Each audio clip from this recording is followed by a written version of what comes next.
My name is Garrett, and this took place when I was a sophomore in college. When I didn't get a dorm after freshman year, I scrambled for off-campus housing. Long story short, I ended up in a co-op part of a 3-house e-community that was sort of near campus, but not really.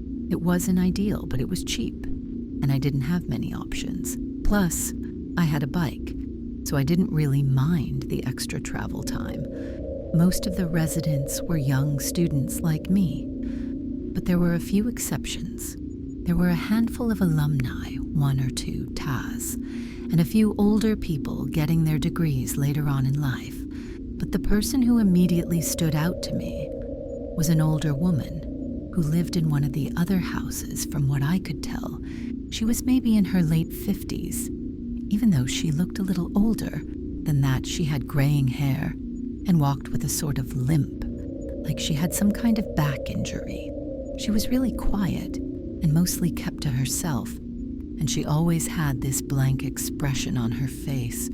I assumed she had some kind of connection to the university, maybe faculty or maybe an alumni, but no one explained and I didn't ask. The first time I saw her do something strange was in our common kitchen, which was a little weird to begin with because the 2 other houses had their own kitchen, so I wasn't sure why she'd be hanging out in ours. She wasn't cooking or eating or even talking to anyone. She was just standing there while the rest of us were talking and running around making dinner and listening to music. She didn't try and join in, she just watched us blankly. I caught eyes with her a few times, and part of me got the feeling that she was watching me specifically. Even though I knew that was unlikely, no one acknowledged her, which I thought was a little weird too. Maybe they knew something I didn't. Later that week, I was doing some homework in my room. When I saw her again, I glanced out my bedroom window, and there she was staring up at me, as if that wasn't strange enough by itself. She wasn't on the sidewalk, but rather in the middle of the street. It was getting late, and it was decently cold, too, so she must have been freezing out there. I couldn't tell if she was looking into my window or just in the general direction of the house, but I felt like she was staring at me specifically. I don't know why I did it, but I waved at her, trying to be friendly. The moment I did, I instantly regretted it. She didn't wave back. Instead, she jumped up and down a few times, like she was excited, and then ran towards one of the other houses, presumably hers. I felt kind of sick. Not only had I acknowledged her, but I had confirmed that she had been looking into my room the entire time, and even if she hadn't, she now knew which room was mine later that night. I asked one of my housemates about her. He told me that that woman had always been there, and that I should try my best to ignore her. Like the rest of them did, I inquired further about her, but the guy genuinely didn't know anything, and said he was just repeating what someone had told him when he moved in. It didn't sit right with me, so I asked around until I got some semblance of an answer. One of the seniors in the specific house she lived in told me that she was associated with the university and was a little kooky, but that she didn't have a history of violence or getting physical. I asked him why no one found that as strange as I did, and he told me that they really couldn't control who lived there, as that decision was up to the property manager. I wasn't fully satisfied with that answer, but there was nothing I could do. So I tried to just block her out of my mind, but then it got worse. One night, I walked out of my room and nearly ran into her. She was in the hallway, standing right in front of my door. I literally jumped back because she caught me so off guard. It was past midnight on like a Tuesday, so the house was mostly dead. She didn't say anything when she saw me. She barely even reacted. Instead, she just turned and walked away, as if I were the one who had intruded on her. I'm not going to go into every little detail, but there were several more occurrences like that one where I caught her either snooping somewhere where she had no business being or doing something she had no business doing at some point. I lost my room key. All 3 houses had once been part of the same hotel. so all the rooms had personal locks and keys. It was a co-op, so most people just left their doors unlocked, but I was someone who couldn't sleep comfortably, knowing someone could just walk into my room. So, losing my key was a big deal. Everyone had a spare, including me, but I was pissed because I'd have to go make a copy of the key, and that was an extra annoyance I couldn't afford at the time. A few nights later, I woke up randomly in the night. I wasn't sure why at first, but then I heard it. There was a soft bumping coming from my closet every 20 seconds or so. It sounded like something shifting behind the door, like something was moving inside of my closet. I'm not one to scare easily, and I'm definitely not one to be helpless in a danger situation, so I was going to deal with this myself. I quietly got out of bed and took a deep breath. I slowly walked over to the closet, trying to keep my breathing under control. My heart was racing in one fluid motion. I ripped the closet door open and screamed like a crazy person. Just as I expected, the woman was in there. She had one of my ties wrapped around her neck and her eyes were wide open. She was holding a kitchen knife with her other hand. My scream must have startled her because before I could react, she lunged at me with the knife outstretched. I screamed again, only this one wasn't pretend. It was a scream of pure fear. I wrestled her to the ground and was able to disarm her pretty easily. Given how frail and small she was, that didn't make the situation any less terrifying, though she kicked and fought and bit as I pinned her to the ground, screaming the whole time I yelled for help and I heard some doors slam, followed by some of my housemates running down the hall. My friend Lee immediately helped me immobilize the woman, and the two of us kept her pinned. While someone else called the police, the rest of the night was a blur. The police got there quickly and arrested her on the spot. By that point, she had stopped screaming, but she refused to say anything either, which was extremely unsettling. The cops found my room key on her real big shocker there. A few weeks later, we got our answer about who she was. Apparently, she was the property manager's sister who he had been letting live there under the radar. She had severe mental health issues, and instead of getting her proper care, he had just thrown her into one of the unoccupied rooms. I believe the property manager was eventually arrested for negligence and a slew of other things. And rightfully so. I honestly blame him so much more for what happened than her. If anything, I feel bad for her, but my pity won't erase the fact that she tried to kill me. I could have lost my life that night. I have no idea why she seemed so interested in me specifically, but I can only hope nothing like that ever happens to me again. I'm graduating soon, and I'm definitely going to miss college. But I don't think I'll ever be able to look back at my time here without thinking about that night. This isn't really my story, but I essentially watched the whole thing happen, so I'm telling it anyway. I've lived in a modest 2-story home with my husband Benjamin for the better part of 20 years now. All of our kids are out living their own lives, and I couldn't be prouder, but I'm about to tell you, happened last year. Someone had just moved into the house across the street, which was really nice because I was getting sick of looking out at a vacant house all the time. I'm retired. So I spent a lot of time on my front porch, knitting, reading, enjoying the weather with my husband, you name it. I also listen to a lot of true crime podcasts out there. And sometimes I'll just play music. The person who moved into the house across the street was a young guy, maybe mid-20s. He drove an expensive-looking BMW and always dressed in flashy clothing. So I figured he was either well off or seriously pretending. I hope I'm not giving the wrong impression about him. He was actually really sweet. He introduced himself to us after a few days. His name was Quinn, and he was a few years out of college.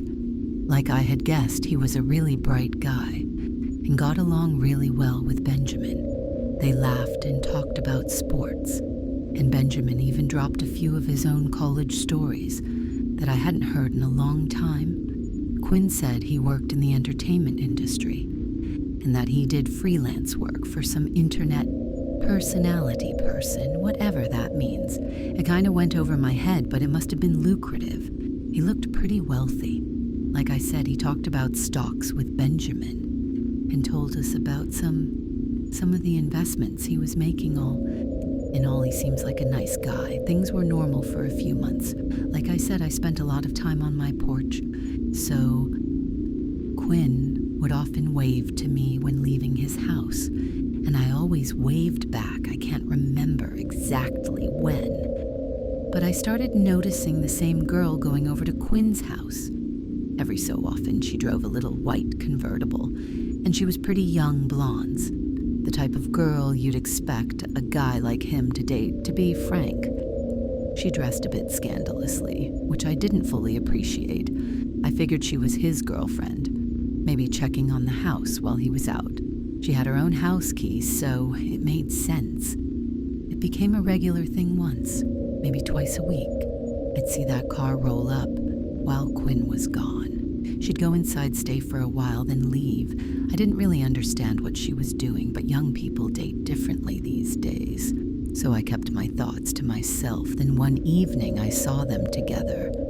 Quinn pulled into his driveway, with her in the passenger seat, that confit, Medit. She was his girlfriend, just as I had assumed.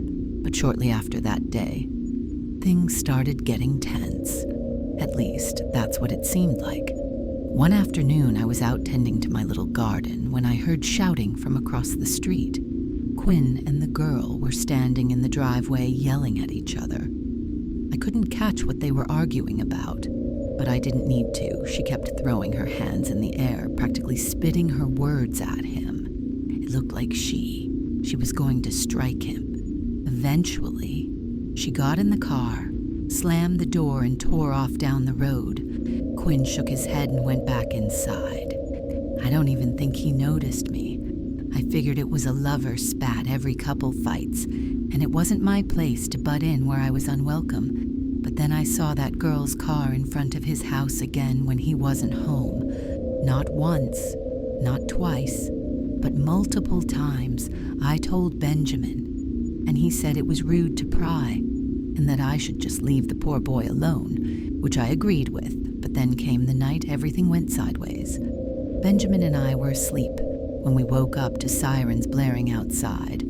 We rushed outside, joining the handful of neighbors who had come out to see what was going on. Quinn's house was swarming police cars, an ambulance. The whole nine. We watched as the cops emerged from his house with that girl in handcuffs. She didn't struggle or scream, just accepted what was going on and stared ahead with a blank expression. We saw Quinn being rushed outside on a stretcher. He was a bloody mess, and I gasped at the sight. We didn't see him for a week after that. I was worried sick when he finally came back. Benjamin and I walked over to check on him. He let us in without hesitation and told us everything. Apparently, that girl, her name was Ellie, had confessed to everything, making things easy for the police for starters. She wasn't supposed to have his house key.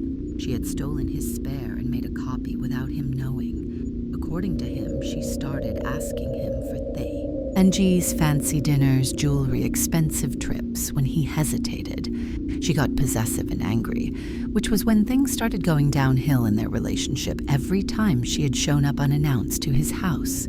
He hadn't been aware she had access to his location through his phone, which I didn't even know was possible. She had gone through all of his stuff. But worst of all, she had planted hidden cameras in his room. Every time she went back to his house, when he wasn't there, she was replacing the camera batteries and making sure they were still working. The argument between them that I overheard was Quinn's attempt at breaking up with her. She refused, and Quinn reluctantly agreed to go on a break.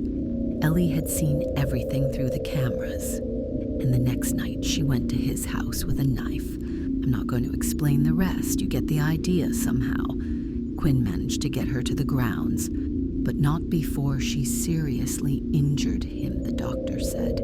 He was an inch away from needing surgery or dying. Benjamin and I tried to console him, but he was visibly shaken. The last thing he said before we left was that he had learned his lesson about flaunting his money, especially around pretty girls. He moved out not long after he said he didn't feel safe in that house anymore, and that his ex had tons of friends just like her, and he didn't feel comfortable with the thought that they might have known where he lived. We never saw him again. I pray to God he's doing okay. No one should ever have to go through something like that, especially not someone as young as him. When I moved into my new place, I was just looking for a fresh start. I won't get into the details, but let's just say I had a bad situation with an ex that made staying in my old city impossible. I ran into some money early in life and made some bad decisions about the kind of women I surrounded myself with. Lesson learned. The neighborhood I moved to is really nice. Low crime, quiet. Mostly families. The houses here are real. I spaced out, which was partially what drew me there. But for some reason, the property next to mine is much closer in proximity than most of the other properties are to each other.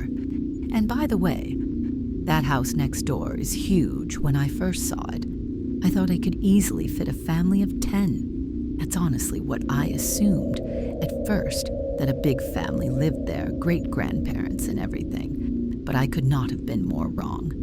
Even though I tried to be low-key, I wasn't going to be a rude neighbor. I took it upon myself to introduce myself to everyone in the neighborhood for whatever reason. I decided to introduce myself to my next-door neighbors. I couldn't tell you why. Everyone else I met seemed really sweet and genuine. I'd say 90% of them were parents of young children, and yes, they were all slightly intimidating purely based on how successful they seemed to be. I wasn't too sure how a younger guy like myself would easily blend into a community like that, but that was more of a personal concern. When I got around to meeting my next-door neighbor, when my social battery was mostly drained from having spent the day making small talk with strangers, I knew if I just went back home, I was never going to be as motivated to meet them, so I just sucked it up and walked up their driveway. I had gotten accustomed to being greeted by someone middle-aged, so when a young-looking dude in a mullet opened the door, I was a little taken to hell. He looked even younger than me, which was definitely a shock. I recovered quickly and went ahead with my new-to-the-neighborhood spiel. As I went on, he flashed me this massive smile and actually cut me off before I could even finish talking. He said something along the lines of, "Oh, wow, someone who was born in my decade. What a nice surprise." I laughed and told him the same thing, venting to him about how out of place I felt as a single guy in his late 20s among so many families with kids. He told me not to worry about that, and that most of the people who lived here kept to themselves, which was kind of a relief for me. He introduced himself as Damon and told me I should come by for a drink sometime. I shrugged my shoulders and said, hell, why not right now? To which I expected him to laugh and invite me in instead, though he looked over his shoulder like he was scanning his living room. And then he turned back to me, saying he wished he could, but he was busy working. I asked him what he did for work because it just seems like a normal follow-up question to what he said, and he dropped his smile a bit after a weird stare. He laughed and just said finance, but didn't elaborate any more than that, which I thought was a bit strange. I told him fair enough and asked if he had any roommates too. My surprise, he told me he lived there alone, which was absolutely insane to me given how big the house was. We chitched for a few more minutes, and he gave me his number before going back inside. I was excited that someone my age lived here, especially because he seemed like a really chill guy. But I couldn't get over how odd it was for someone like that to live all alone. And yeah, I know I was essentially doing the same thing. But you have to keep in mind, my house wasn't even half the size of his anyway. I went back home and got on with my life. That was about 6 months ago, for a few weeks after that. Nothing eventful really happened. I texted Damon a few days after he gave me his number to try and set something up, but he'd always complained about how busy he was and how sorry he was that we couldn't hang out.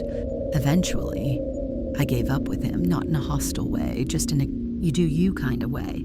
I'm definitely not the type of person to bend over backwards for someone who seems disinterested. I never saw anyone coming or going from Damon's place. No visitors, no parties, no girls, nothing. He never even got takeout delivered, which was strange to me because his car was always in the driveway. I genuinely didn't know what he ate because I literally never saw him leave. Of the house, the guy lived like a ghost. I work from home, and the office in my house is on the 3rd floor, which overlooks Damon's property. If you're wondering how I knew so much about his living habits, I know it sounds obsessive and a little creepy, but his house was also just a glance away from my monitor, so I couldn't help but look over. From time to time, one night, it was a Wednesday night. I remember that distinctly. I woke up around 2 a.m. to the sound of loud music. I sleep with my windows open, so that's probably how I woke up so easily. At first, I thought I was imagining it, or it was part of a really vivid dream I was having, but I was wrong. I got out of bed and peeked out my window, and there they were, 7 or so cars lined up in Damon's driveway. There was no mistaking it. He was having a party now. Don't get me wrong, I'm not the type to complain about some noise. I've been to my fair share of house parties. But it was the middle of the week, and the volume was insane. I figured I'd just go over, knock, and ask him to turn it down. I threw on a hoodie and walked over. It was a full-blown party. That much was clear. From outside, I knocked on the door, but no one answered. I pulled out my phone to text Damon, but I decided against it, knowing he'd probably ignore me and give me some BS excuse the following morning. I knocked on the door again, harder this time. Still nothing. I reached for the handle, half expecting it to be locked, but to my surprise, the door swung open inside. The first thing I saw was a pile of shoes in the foyer, at least 10 pairs. But there was something off. There was literally no one in there. I moved further in expecting to see people in the living room, maybe the kitchen, but it was completely empty. There weren't even any drinks left out. I could hear people over the music that I was playing in the background, though, which I didn't understand, but then I really listened to it and everything hit me all at once. It wasn't even music, really. It was a recording, a literal recording of people laughing, yelling, clinking glasses. The whole party was fake, all of it. But that didn't make sense to me. It still didn't explain the shoes or the cars. There were people in that house, that much was certain. I should have turned around right then, but I needed to know what was going on. I moved discreetly around the house until I saw a door that was slightly ajar. I gently pushed it open and it led down to the basement. I'm not sure how I knew, but something told me what I was looking for was downstairs. It was dark down those stairs, with the except of a very faint light coming from somewhere I couldn't see. There was no reason to go down there. I knew that, but I did it anyway. I got to the bottom of the stairs and looked around. The light was coming from another door somewhere deeper in the basement. I crept towards it, and as I got closer, I started to pick up on another noise I hadn't been able to hear earlier over the music. It sounded almost mechanical. It was this heavy, rhythmic grinding, like heavy machinery or a buzzsaw or something. I got a little closer, close enough to see through the crack.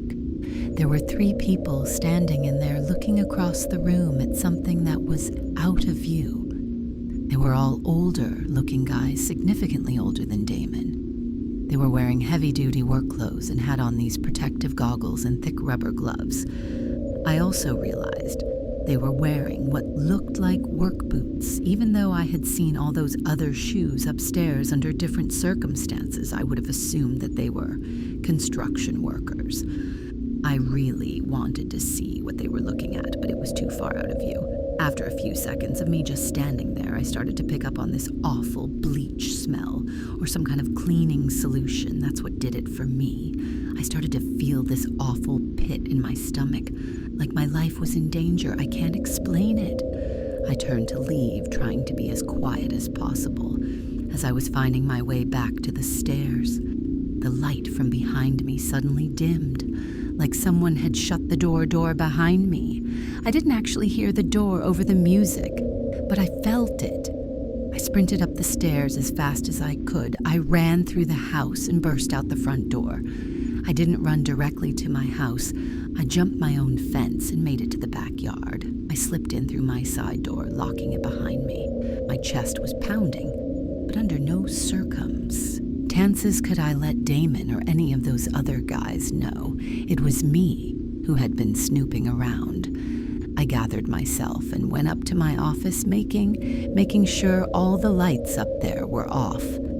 I crouched down below the window and peeked over at Damon's house. There was no one there, but then a few minutes later, the front door flew open and like 8 guys poured out, scanning the yard, the driveway, the street. But Damon wasn't with them. I could tell because everyone looked older, like those first guys I had seen. A few of them looked like they were arguing about something, but I couldn't make out what they were saying. One of the men actually shoved one of the other ones, and I thought they were about to start fighting in the street, but they didn't eventually. They all went back inside, and the music stopped soon after that. I stood at the window, trying to make sense of what had just happened. I thought about calling the cops, but what would I even say? The music wasn't playing anymore, and there was no real crime. I could actually report. The thing I couldn't understand was how none of my other neighbors had a problem with the loud music, especially since most of them had children. I figured if they had been able to hear it and I called the police, Damon would know it was me. And the shoes, I had no idea what that was about. Either the people I had seen were all wearing boots, so did they bring extra pairs of shoes just to leave in the foyer? I had too many questions, and I didn't know what to do. So I just went to bed the next morning. I woke up and looked out my bedroom window. Every single car was gone, including Damon's. I went upstairs to try and get some work done, but I couldn't concentrate and found myself looking over at DD's house every 5 seconds. After a few hours of his car not being there, I decided to go for a walk, partly to clear my head, but mostly to take some low-key glances through his windows. Nothing though. Days passed, and Damon still didn't return, or his car didn't at least. You oldies, I was baffled with every passing day. I still couldn't figure out how my other neighbors had been able to sleep through all the noises that night. So I just straight up asked them. I went to a few houses and asked them if they had heard the party, yet a few nights ago. No one knew what I was talking about, even after I told them which house it was coming from and how late it was. I thought I was going crazy. That was a few months ago now. The crazy thing is, Damon still hasn't returned, and it's clear no one is maintaining his house. As the grass is starting to get really long, and there's an untouched pile of packages leaning against his front door. I don't know what to make of this. It could be nothing, but I feel like no one would go to such lengths to disguise what they were doing with the F-party, unless it was something illegal. But would people going to such lengths really forget something as important as locking the front door? Maybe that's what those guys had been arguing about. I really have no idea, and the fact that none of my other neighbors seemed bothered by it makes me think I'm involved in some huge conspiracy or something. I know I'm just being paranoid, but I just have so many unanswered questions when Damon returns. If he ever does, I'm debating whether or not I should just go and straight up ask him